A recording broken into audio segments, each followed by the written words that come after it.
હાલ ખિસ્સામાં ફોન રાખનારા લોકો માટે એક દુઃખદ સમાચાર સામે આવી રહ્યા છે। અનેકવાર એવું થાય છે કે આપણો ફોન કયા ખિસ્સામાં રાખવો જોઈએ એ એક પ્રશ્ન બની જાય છે। ખાસ કરીને છોકરીઓને આ પ્રશ્ન થાય છે કેમ કે તેઓ ઝડપી નક્કી કરી શકતા નથી કે ફોન કયા ખિસ્સામાં રાખવો જોઈએ। તો હવે ચિંતા ન કરો, અમે તમને સંપૂર્ણ માહિતી આપશું કે તમારા સ્માર્ટફોનને કયા ખિસ્સામાં મૂકવો જોઈએ। ફોનને જમણા ખિસ્સામાં રાખવો મહત્વપૂર્ણ બની જાય છે। જો ફોન ખોટા ખિસ્સામાં રાખવામાં આવે તો તેમાં વિસ્ફોટ થવાનું જોખમ થઈ શકે છે।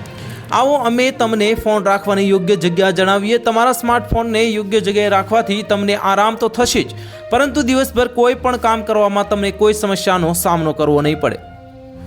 ફોનને સુરક્ષિત રાખવો પણ જરૂરી છે, જેથી તે ખોવાઈ ન જાય કે તેને નુકસાન ન થાય। કેટલાક લોકો તેમના સ્માર્ટફોનને તેમના પેન્ટના પાછળના ખિસ્સામાં રાખે છે। લોકોને લાગે છે કે તે તેમને ફૂલ દેખાય છે।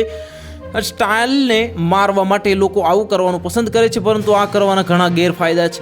પેન્ટનું પાછળનું ખિસ્સા સામાન્ય રીતે તદ્દન ચુસ્ત હોય છે। સ્માર્ટફોનના સતત ઉપયોગને કારણે તે ક્યારેક ગરમ થઈ જાય છે અને તેથી ફોનની બેટરી ખિસ્સામાં રાખવાથી સોજો અને ફાટવાનું જોખમ વધી જાય છે અને ફોનને પાછળના ખિસ્સામાં રાખવો એ શ્રેષ્ઠ વિકલ્પ નથી, જેના કારણે બેસતી વખતે કે નમતી વખતે ફોન પડવાનો કે સ્ક્રીન તૂટી જવાનો ખતરો રહે છે। તો હાલ માટે આટલું જ। મળીશું નવી અપડેટ સાથે। જો તમને અમારા વિડીયો પસંદ આવતા હોય તો વિડીયોને લાઇક કરી દેજો, ચેનલને સબસ્ક્રાઇબ કરી બાજુમાં આવેલા બેલ આઇકનને દબાવી દો, જેથી તમને આવા સમાચારની અપડેટ મળતી રહે।